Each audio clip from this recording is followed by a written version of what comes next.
Trading psychology पे लिखी दुनिया की सबसे best book trading in the zone, जिसके ऑथर है मार्क डगलस। ये बुक आखिर इतना स्पेशल क्यों है? क्योंकि ट्रेडिंग 90% साइकोलॉजी का ही काम है और सिर्फ 10% स्ट्रेटजी का वैल्यू होता है। पर एज अ ट्रेडर हमारा दिमाग सिर्फ स्ट्रेटजी के पीछे भागता है, नए नए तरीके ढूंढता है, कैसे क्या हो सकता है मार्केट में नेक्स्ट, ये पता लगाने के पीछे हम लोग ज्यादा एफर्ट करते हैं। पर ओवर अ लॉन्ग पीरियड हम लोग को होता है लॉस, क्योंकि साइकोलॉजी सही नहीं है। तो ये बुक आखिर आया कैसे? ऑथर जब एक इंश्योरेंस कंपनी को मैनेज कर रहे थे तो वहां पे वो काफी सक्सेसफुल थे। तो उन्होंने जब ट्रेडिंग स्टार्ट किया तो उन्हें लगा कि वो जो सक्सेस उन्होंने इंश्योरेंस कंपनी में हासिल की है वो यहाँ पे इजीली ट्रांसफर हो जाएगा, पर ऐसा होता नहीं है। वो बुरी तरह फेल होते हैं। फिर उनसे मैनेज होना मुश्किल हो जाता है जॉब के साथ ट्रेडिंग। तो वो चले जाते हैं शिकागो बोर्ड ऑफ ट्रेड और मेरिल लिंच में उन्हें एक ब्रोकर का काम भी मिल जाता है और वो साथ ही साथ ट्रेड भी करते हैं। और सिर्फ 9 महीने में जितना भी उन्होंने जमा पूंजी कमाया था सारा का सारा लूज कर देते हैं। जब वो उस पर एनालाइज करते हैं कि आखिर उन्हें ये लॉस हो क्यों रहा है, तो पता चलता है कि इसमें सबसे बड़ा जो पार्ट है वो साइकोलॉजी का पार्ट है। वो जो सारा लॉस उन्हें हो रहा है वो उनके एक्सपेक्टेशन, उनके लाइफस्टाइल के बहुत सारे रीजन के चलते हो रहा है।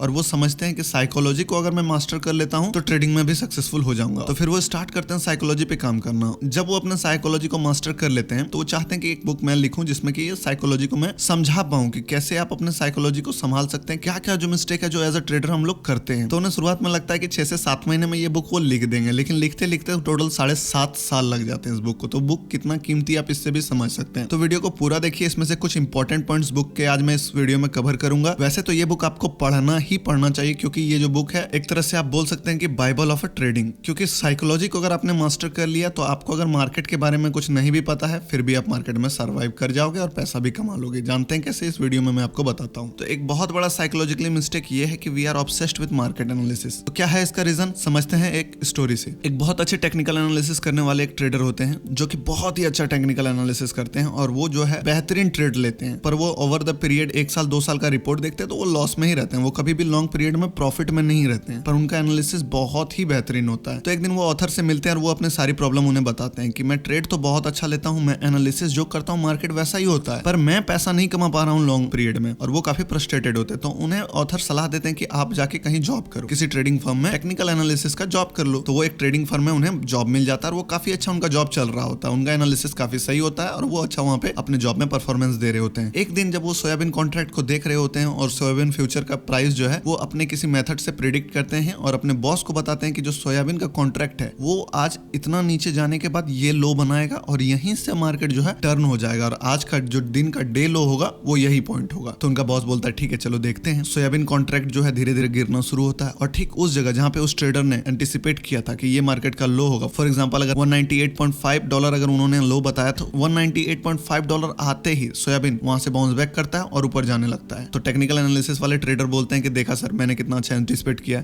तो उनके बॉस बोलते हैं रुको 1 मिनट, और वो अपने ऑफिस में कॉल लगाते हैं और कहते हैं 2 मिलियन कॉन्ट्रैक्ट सोल्ड करो सोयाबीन कॉन्ट्रैक्ट का। जैसे ही 2 मिलियन कॉन्ट्रैक्ट मार्केट प्राइस में सोल्ड होता है सोयाबीन वहां से एक नया लो लगाता है 198.4 198.3। तो इन पर उनके बॉस कहते हैं कि देखो अगर मैं कर सकता हूं तो कोई भी कर सकता है। मार्केट जो है वो इमोशन पे काम करता है, कोई लॉजिक पे काम नहीं करता कि मार्केट 198.5 का ही लो बना के चले जाएगा। तो तुम ये कह रहे हो कि मुझे पता है कि मार्केट में कौन आने वाला है, मुझे पता है कि उनका इमोशन कैसा होगा, मुझे ये भी पता है कि जो मार्केट रिएक्शन देगा उसके बाद जो लोग एंट्री करेंगे उनका भी रिएक्शन कैसा होगा। तो मिला जुला के आप अपने आप को भगवान बता रहे हो। तो ऐसा कुछ करना नहीं है आपको मार्केट एनालिसिस करना है पर उसमें ऑब्सेस्ड नहीं हो जाना है, पॉजिटिव नहीं होना है। आपको सिर्फ एनालिसिस करना है। उसका रीजन मैं आपको आगे बताऊंगा वीडियो में कि एनालिसिस करके क्या फायदा होगा आपको। तो चलिए अब नेक्स्ट पॉइंट को हम लोग समझते हैं। You will have to flexible and rigid with market at the same time. आपको एक साथ ही जिद्दी भी होना पड़ेगा और फ्लेक्सिबल भी होना पड़ेगा। कैसे? आपको जिद्दी होना है अपने रूल के साथ, आपको रिजिड होना है अपने रूल के साथ, आपको फ्लेक्सिबल होना है अपने एक्सपेक्टेशन के साथ। रूल के साथ आपको हमेशा जिद्दी होना है, लेकिन लोग इसका जस्ट उल्टा करते हैं। होता क्या है,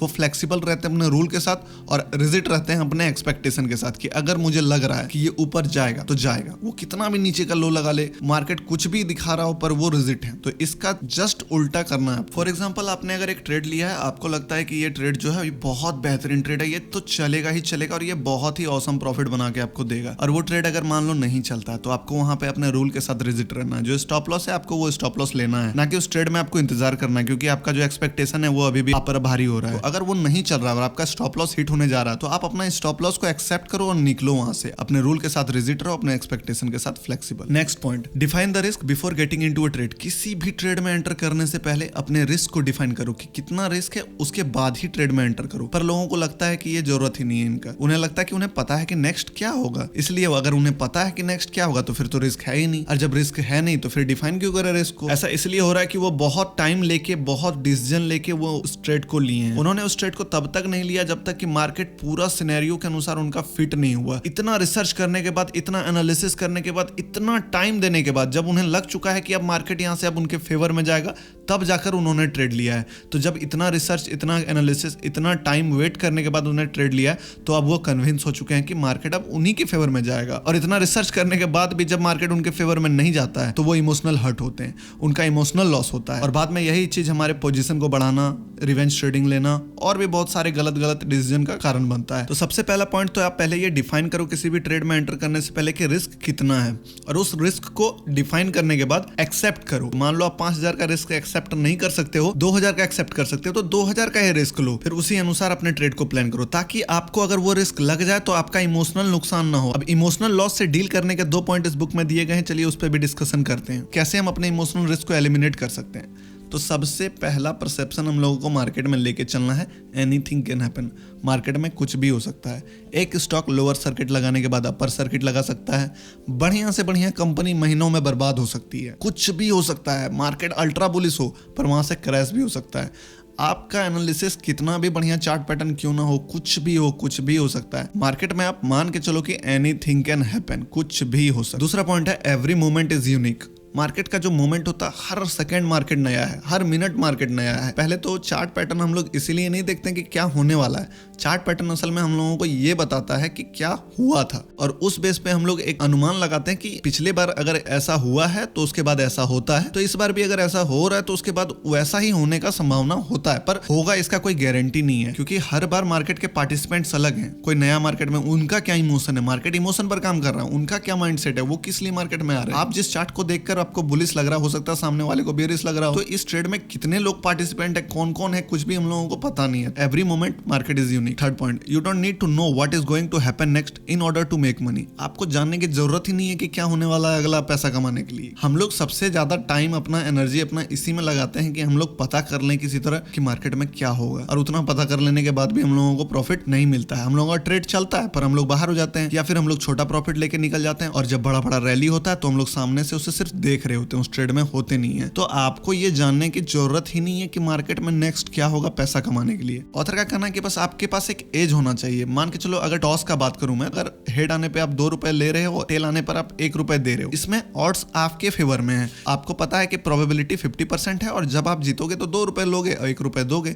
तो इसी तरह आपका कोई भी एज हो सकता है आपका स्ट्राइक रेट एज हो कि आप 10 में से 2 ट्रेड ही लूज करते हो, 8 ट्रेड प्रॉफिट करते हो। तो अगर आपका एज ऐसा है तो आपको वो 2 ट्रेड जो जिसमें आपको लॉस होगा, वहां पे अपने रूल के साथ रिजिट रहना और एक्सपेक्टेशन के साथ फ्लेक्सिबल रहना है। नहीं तो क्या होगा, 8 ट्रेड अगर आप कमाओगे लगातार, तो उसके बाद जो आपके मन में घमंड आएगा, उसके बाद वो 2 ट्रेड में इतना भारी लॉस करोगे कि वो 8 ट्रेड का पैसा प्लस घर से मिला के भी आप लॉस कर दोगे। अगर इस बुक का एक कंक्लूजन में दूं तो आपको प्रोबेबिलिटी में सोचने की आदत डाल लेनी चाहिए। आपको हमेशा प्रोबेबिलिटी में सोचना है। एक ट्रेडर हमेशा प्रोबेबिलिटी में सोचता है। वो कभी नहीं सोचता कि मार्केट यहां से गिरेगा या मार्केट यहां से चढ़ेगा। वो जानता है कि अगर मार्केट यहां से चढ़ेगा तो मैं कितना कमाऊंगा, अगर मार्केट यहां से नहीं चढ़ा तो मैं कितना लूज करूंगा। हमेशा प्रोबेबिलिटी में सोचो। फॉर एग्जाम्पल, बहुत एक्सपायरी ऐसा होता है जिसमें से 10 का 5 का ऑप्शन हम लोग देखते हैं कि 200, 250, 500, 600 चला जाता है। तो उस बार क्या होता है कि हम लोग सिर्फ देख पाते हैं, कभी भी उस ट्रेड को कैप्चर नहीं कर पाते हैं। पर मान के चलो कि आप अगर प्रोबेबिलिटी में सोचते हो तो आप एक ऐसा ट्रेडिंग सिस्टम डेवलप कर सकते हो जिसमें 10 रुपए का ऑप्शन हर बार खरीद रहे हो और अपना टारगेट आप 200 का रखे। 1:20 प्रोबेबिलिटी आपने बैक टेस्ट किया कि हर 10 एक्सपायरी में एक एक्सपायरी तो ऐसा होता ही है जब 10 का ऑप्शन 200 चला जाता है। कोई दूसरा ट्रेडर जो प्रोबेबिलिटी में नहीं सोच रहा है, वो 10 का ऑप्शन बाय कर सकता है। हो सकता है वो 10 की जगह 5 पे बाय कर ले, पर वो 10 में ही निकल जाएगा। पर आप प्रोबेबिलिटी में सोच रहे हो सकता है आपका लगातार 8-9 ट्रेड ना चले, पर एक बार जब आप वो 10 का ऑप्शन 200 में बेचोगे तो 90 का जो लॉस लगा है आपको 9 बार में, वो सारा रिकवर होकर आप ऑलरेडी डबल प्रॉफिट कैप्चर कर चुके होंगे। तो ये सारे कुछ पॉइंट्स थे जो trading in the zone book में मुझे अच्छा लगा और मैं आपके साथ शेयर किया।